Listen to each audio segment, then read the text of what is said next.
Assalamualaikum warahmatullahi wabarakatuh. Ketemu lagi di channel Waspada TV dalam program Kombur Malotuk, Cakap-cakap anak Medan. Salam waspada. Mainkan. Oke, sip.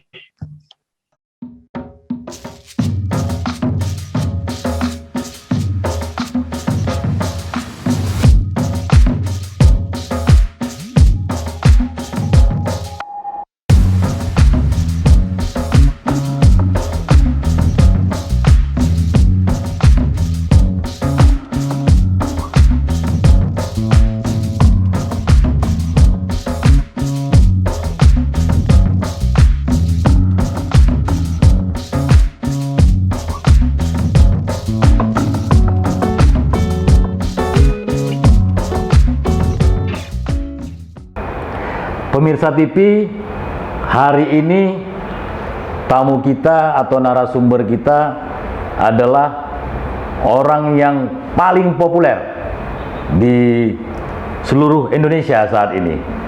Dalam 3 minggu, nama beliau selalu disebut-sebut di media, televisi, dunia maya, Facebook, Instagram. Bahkan kalau disurvei, popularitas narasumber kita ini mengalahkan 3 narasumber capres, Prabowo, Ganjar, Anies lewat. Beberapa kasus yang dia tangani itu sempat viral. Beliau pernah menangani atau mengkritisi TWK KPK. Beliau juga pengacaranya Rocky Gerung dalam konflik sengketa lahan antara Sentul City dengan warga Bojongkoneng, dan sekarang beliau terlibat perseteruan dengan Menteri Koordinator Maritim Bapak Jenderal Luhut Binsar Panjaitan. Pemirsa TV tentu tahu siapa yang saya sebut ini. Kita sapa dulu narasumber kita. Assalamualaikum Bang Haris. Salam. Ya. Oke. Gimana Bang? Ini selama sebulan ini Abang, kasus Abang menumpuk ini. Mulai dari mengadvokasi TWK KPK, kemudian masuk Abang juga mengadvokasi kasus Sentul City dan dengan konflik dengan Bang Rocky. Terus sekarang perseteruan dengan Luhut Binsar. Ini kurasa lelah betul ini ya Bang. Gimana kondisi situasi Bang? Ya, asal makan jangan telat aja bos. Jaga kesehatan, istirahat jangan lupa. Ya kan? Sisir kumis sedikit lah.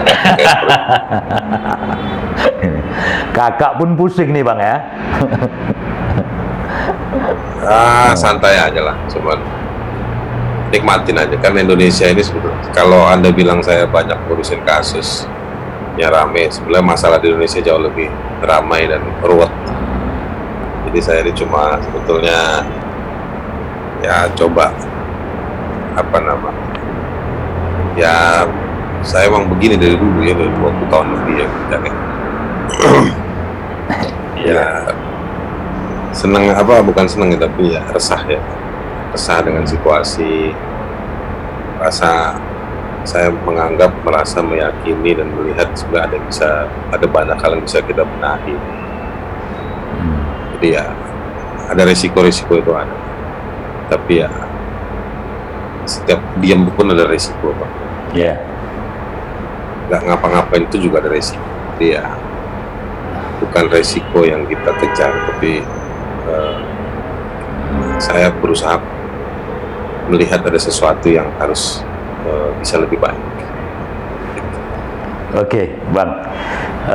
Publik ini sudah mendengar dan membaca kasus Abang, tetapi belum utuh kan. Perseteruan Abang dengan Pak Luhut itu kan diduga Abang melakukan pencemaran nama baik. Sebenarnya isi rekaman video itu seperti apa ini Bang? Nggak semuanya memang menonton. Mereka kepingin tahu sebenarnya apa isi pembicaraan Abang yang Abang unggah sehingga Pak Luhut ini meresah dan melakukan somasi. Dan informasi terakhir Pak Luhut itu sudah melaporkan Abang ke Polri.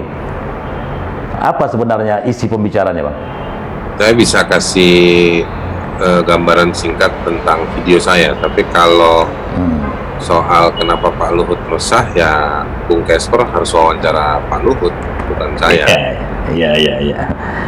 Kalau video saya itu sebetulnya membahas tentang sebuah riset yang dilakukan oleh sejumlah organisasi, ada 9 organisasi yang memang punya concern soal Papua, soal bisnis tambang, dan juga soal pengiriman pasukan atau soal sektor keamanan. Nah, laporan itu ingin menggambarkan ini kenapa sih kok ada satu bisnis tambang tapi juga masyarakatnya harus hidup berdampingan dengan militer yang tembak-tembakan dengan KKP. Nah, jadi di laporan itu sebetulnya ada dua hal yang dibahas, soal pengiriman pasukan yang terus-terusan ke Intan Jaya, dan juga soal bagaimana bisnis tambang dan kaitannya dengan siapa yang memilih konsesi, atau kalau dalam bahasa hukum disebutnya sebagai BO, beneficiary owner, siapa yang mengambil kenikmatan dari bisnis tambang itu. Nah, laporan itu ditulis oleh 9 organisasi, ada WALHI, ada JATAM, ada Greenpeace, Stren-Asia, ada Pusaka, Kontras, YLBHI, lalu juga WALHI Papua, gitu. Itu karena ini kan hasil riset, sudah pernah dipublikasi sebelumnya, Bang Haris, hasil riset itu? Riset itu sudah dipublikasi di oleh masing-masing organisasi, itu sudah diposting ya secara online di website mereka, dan juga sudah naik di media online. Dan saya mengambil itu dari akses publik. Keterlibatan Pak Luhut di situ apa? Kalau menurut riset itu kan sebenarnya riset itu sebenarnya ada sejumlah perusahaan yang terdeteksi ya dengan menurut sejumlah dokumen yang didapat oleh para penelitinya dalam riset itu, dan menemukan sejumlah nama dalam kapasitas perusahaan gitu. Padahal mereka juga punya jabatan publik. Jadi sejumlah nama pejabat publik atau mantan petinggi TNI dan Polri yang juga duduk di sejumlah perusahaan. Di sebelah riset itu ingin memotret adanya konflik of interest, kayak gitu. Jadi benturan kepentingan sebagai pejabat publik dan kepentingan dalam sektor bisnis. Sudah ada konfirmasi, Bang Haris, ke Pak Luhut mengenai hasil riset tersebut, semacam tabayun lah kalau di Islamnya. Anda itu harus tanya ke para peneliti, karena saya nggak ikut meneliti. Saya kan mengelola satu kanal podcast kayak Anda begini juga. Jadi saya lihat sudah dipublikasi, ya saya jadikan bahan diskusi kan gitu. Kalau semua hal harus dikonfirmasi kita tungguin, matilah kita ini. Ya kan? Dengan segala urusan di negeri ini, kalau mau dikritisi harus dikonfirmasi kan. Macam mana itu caranya? Semua harus ngantri dong. Berarti aku hati-hati juga lah ini nanya Bang Haris ini disomasi pula nanti yang tersinggung ini. Iya, Bung Gasor bisa kena somasi nanti. Kalau saya kalaupun disomasi baru sekali, Bang. Kalau Abang kena somasi lagi hat-trick, Abang. Tapi pernah juga disomasi ya? Bung Gasper pernah disomasi juga ya? Belum, jangan dulu.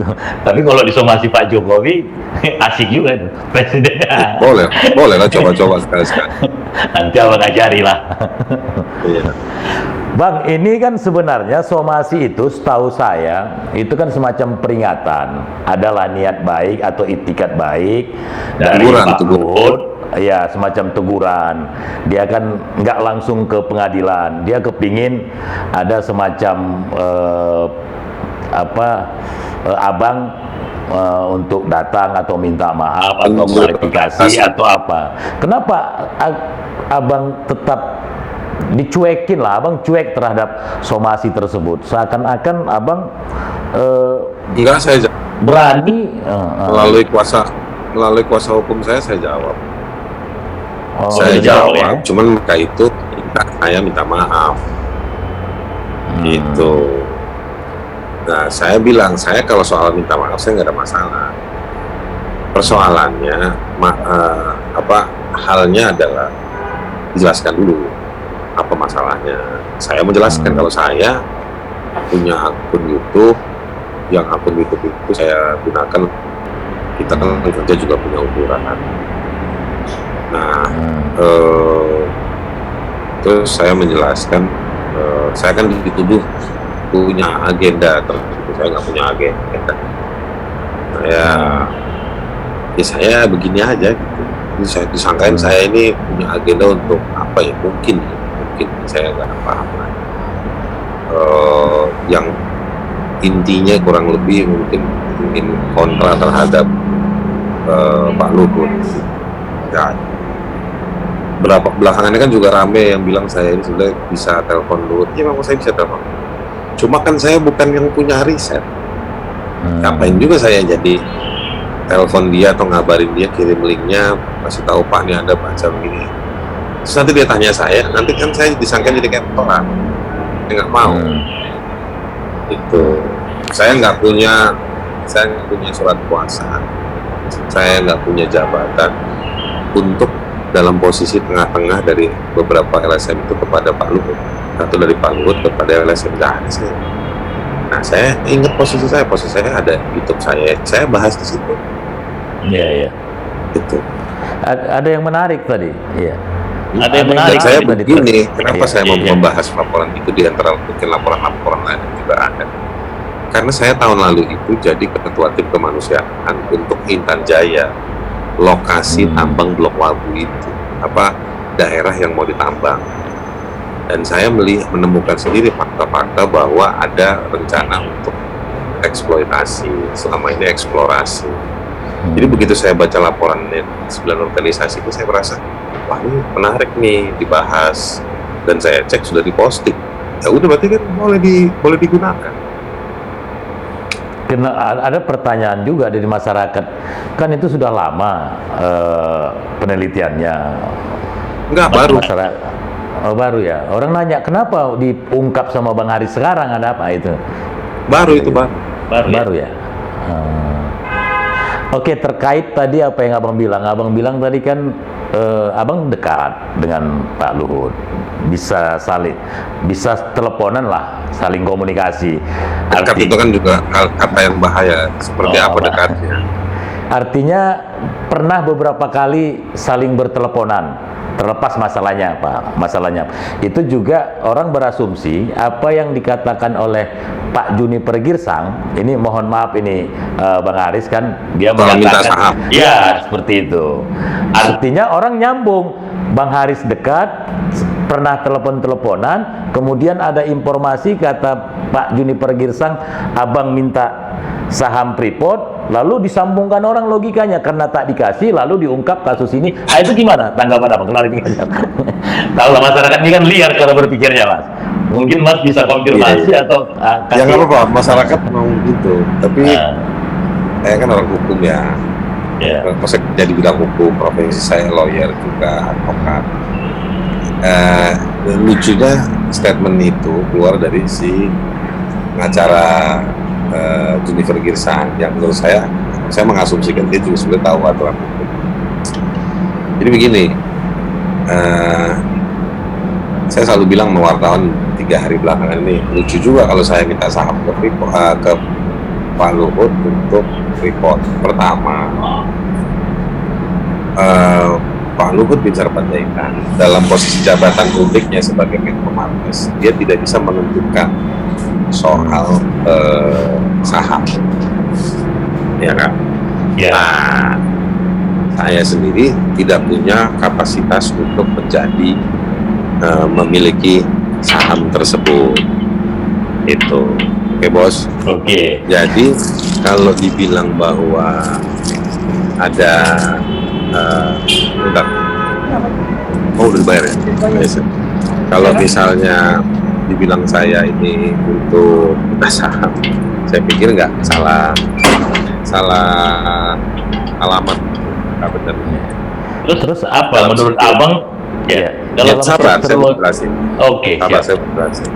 Siap. Jadi Ketua. secara hukum itu nggak bisa kayak begitu. Ya. Nah, secara fakta sekarang, secara fakta saya mau jelasin. Saya itu bukan minta saham,